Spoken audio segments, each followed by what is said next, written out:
गिरिवास श्रीरमणने श्रीचक्र श्रीशङ्खभूषितने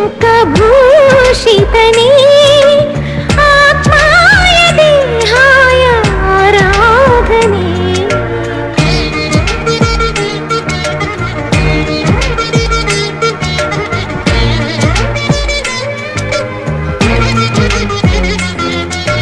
ಕರೆದರೆ ಬರುವ ಕಲಿಯುಗ ದೈವ ಪಾಪ ವಿನಾಶ ಲಕುಮಿಯ ಮನವ ಕಲುಕುತ್ತಲಿರುವ ಶ್ರೀ